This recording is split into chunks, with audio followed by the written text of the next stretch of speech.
6/5/2023 ಒಂದು ಹೈದರ್ ನದಾಫ್ ಅನ್ನೋ ವ್ಯಕ್ತಿಯನ್ನು ಕೊಲೆಯಾಗಿತ್ತು. ಆ ಕೊಲೆ ನಡೆದ ಸಮಯದಲ್ಲಿ ನಾನು ಕ್ರೊನಾಲಜಿಕಲ್ ತಮ್ಗೆ ಒಂದು ಮಾಧ್ಯಮದ ಮುಖಾಂತರ ಪಾಯಿಂಟ್ಸ್ ಹೇಳ್ತಾ ಇದ್ದೀನಿ, ಅದನ್ನು ನೀವು ಎಲ್ಲ ಗಂಭೀರವಾಗಿ ಅರ್ಥಿಸ್ಕೊಡ್ರಿ. ದಿನಾಂಕ 6/5/2023 ಒಂದು ಕೊಲೆ ಆಗ್ತದೆ, ಒಬ್ಬ ವ್ಯಕ್ತಿಯನ್ನು ಶೂಟೌಟ್ ಆಗ್ತೈತಿ. ಆ ಟೈಮ್ ಸಾರ್ವತ್ರಿಕ ಅಸೆಂಬ್ಲಿ ಚುನಾವಣೆ ನಡೆದಿರ್ತದೆ. ಅದೇ ಚುನಾವಣೆ ಅದೇ ಕೊಲೆ ಆಗೋಕ್ಕಿಂತ 5-6 ದಿವಸ ಮುಂಚೆ ಇದೇ ನಗರ ಶಾಸಕ ಯತ್ನಾಳ್ ಬಸನಗೌಡ ಪಾಟೀಲ್ ಮಾಧ್ಯಮದ ಮುಖಾಂತರ ಒಂದು ಹೇಳಿಕೆ ಕೊಡ್ತಾರೆ. ಅದು ನಮ್ಮಲ್ಲೇ ರೆಕಾರ್ಡೆಡ್ ಇದೆ, ಅದು ನಾವು ಪ್ರಿಸರ್ವ್ ಮಾಡಿಟ್ಟಿವಿ.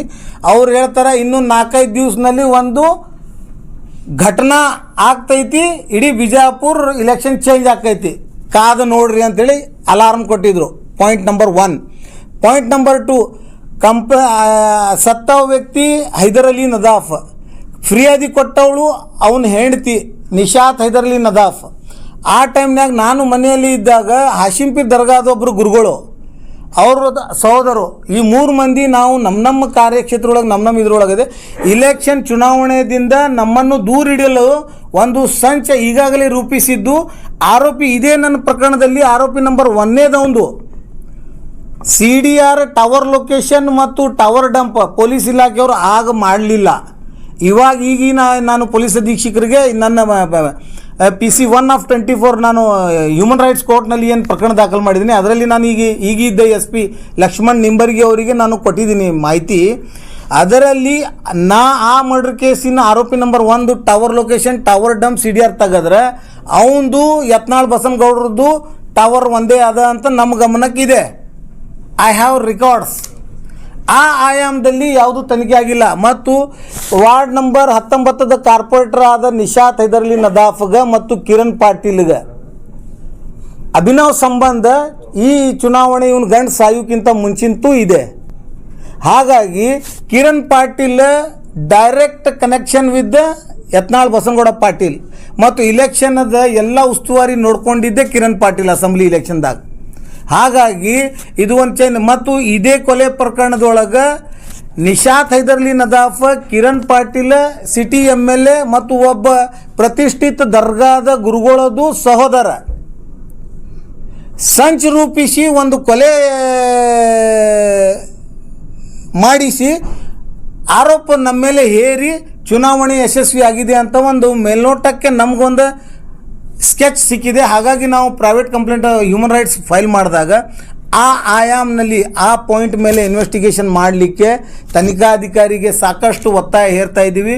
ತನಿಖಾಧಿಕಾರಿ ಆ ಪಾಯಿಂಟ್ ಮೇಲೆ ಇನ್ವೆಸ್ಟಿಗೇಷನ್ ಮಾಡ್ತಾ ಇಲ್ಲ. ಮತ್ತು ನನ್ನ ಕಂಪ್ಲೇಂಟ್ ಕೇಸ್ ಸುಪ್ರೀಂ ಕೋರ್ಟ್ದಿಂದ ಡೈರೆಕ್ಷನ್ ಆದರೂ ಪೊಲೀಸ್ ಇನ್ವೆಸ್ಟಿಗೇಷನ್ ಪ್ರೊಸೀಜರಲ್ ಆಸ್ಪೆಕ್ಟ್ನಲ್ಲೇ ತನಿಖಾ ಮಾಡ್ತಾ ಇಲ್ಲ.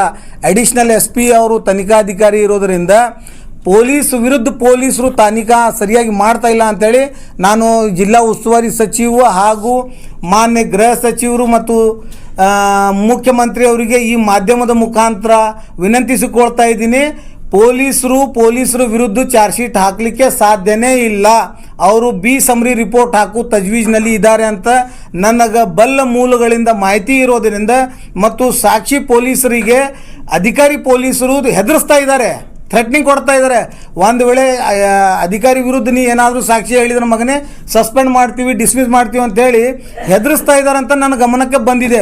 ಹಾಗಾಗಿ ಮಾನ್ಯ ಮುಖ್ಯಮಂತ್ರಿಯವರು ಇದು ಅತಿ ಸಂವೇದನಶೀಲ ಕೇಸ್ ಅಂತ ಪರಿಗಣಿಸಿ, ಯಾಕಂದರೆ ಇದರಲ್ಲಿ ಈ ಕೊಲೆಯಲ್ಲಿ ನನ್ನನ್ನು ಸುಮ್ಮನೆ ಆರೋಪಿ ಮಾಡಿ ಅರೆಸ್ಟ್ ಮಾಡಿ 6 ದಿವಸ ಇಲ್ಲಿಗಲ್ ಡಿಟೈನ್ ಮಾಡಿದ್ದನ್ನು ನನ್ನ ಮಾನವ ಹಕ್ಕುಗಳನ್ನು ಉಲ್ಲಂಘನೆ ಆಗಿದೆ ಅಂತೇಳಿ ನಾನು ಸುಪ್ರೀಂ ಕೋರ್ಟ್ ಮಟ್ಟ ನ್ಯಾಯ ಕೇಳಲಿಕ್ಕೆ ಹೋರಾಡ್ತಾ ಇದ್ದೀನಿ.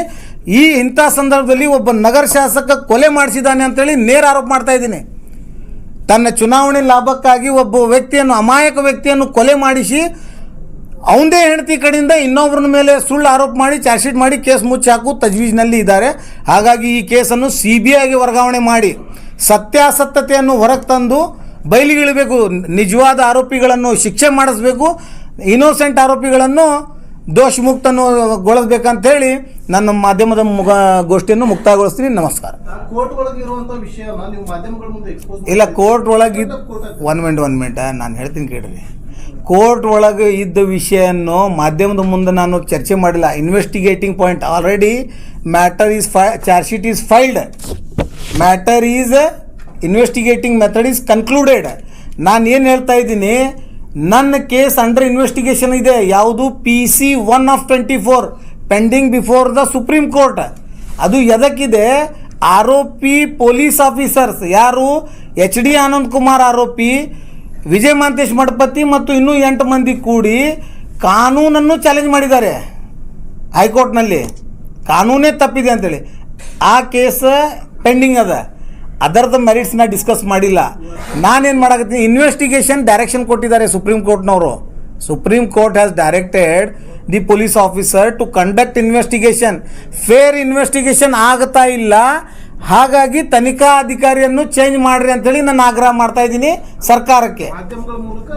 ಸರ್ಕಾರಕ್ಕೆ ಮನವಿ ಮಾಡ್ತಾ ಇದ್ದೀನಿ ನಾನು. ಯಾಕಂದರೆ I can't reach chief minister directly. ಮುಖ್ಯಮಂತ್ರಿಗೆ ನೇರವಾಗಿ ಭೇಟಿ ಆಗೋದು ನನಗೆ ಆಗೋದಿಲ್ಲ, ಯಾಕಂದರೆ ಹೈ ಸೆಕ್ಯೂರಿಟಿ ಝೋನ್ ಇರ್ತದೆ ಮತ್ತು ನಮ್ಮಂಥ ಸಾಮಾನ್ಯ ವ್ಯಕ್ತಿಗಳಿಗೆ ಅವ್ರು ಭೇಟಿ ಆಗಲಿಕ್ಕೆ ಕಷ್ಟ.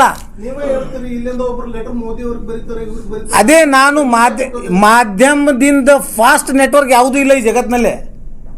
ಲೈವ್ ನಡೆದಿದೆ, CM can see live statement ನಂದು.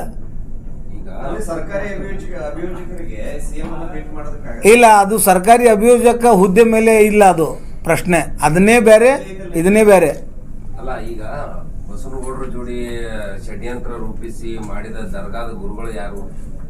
ಅದೇ it is a subject matter of investigation. ನಮಗೆ ಬಂದದ ಮಾಹಿತಿ ಪ್ರಕಾರ ಗುರುಗಳದ ಸಹೋದರ ಸಾರಿ, ಈಗ ನೋಡ್ರಿ, ನಾನು ಅದೇ ಇನ್ವೆಸ್ಟಿಗೇಷನ್ ಮಾಡಿ ತನಿಖಾಧಿಕಾರಿ ರಿವೀಲ್ ಮಾಡ್ಬೇಕಲ್ಲ. ಈಗ ಒಬ್ಬ ವ್ಯಕ್ತಿ ಹಿಂಗ ಅಪರಾಧ ಆಗಿದೆ ಅಂತ ಫಿರ್ಯಾದಿ ಕೊಟ್ಟಿರ್ತಾರೆ, ಆ ಸಂದರ್ಭ ಬಂದಾಗ ಹೇಳ್ತೀವಿ. ಈಗ ತನಿಖಾಧಿಕಾರಿ ಕೊಡ್ತೀವಿ ಜವಾಬ್ದಾರಿ. ಮಾಡಿದ್ರೆ ಸರಿ, ಮಾಡಲಿಲ್ಲ ಅಂದ್ರೆ ನಮ್ಮಲ್ಲಿ ಎವಿಡೆನ್ಸ್ ಇದೆ, ಅದನ್ನು ಹಾಜರು ಮಾಡ್ತೀವಿ ಸೂಕ್ತ ನ್ಯಾಯಾಲಯಗಳಲ್ಲಿ.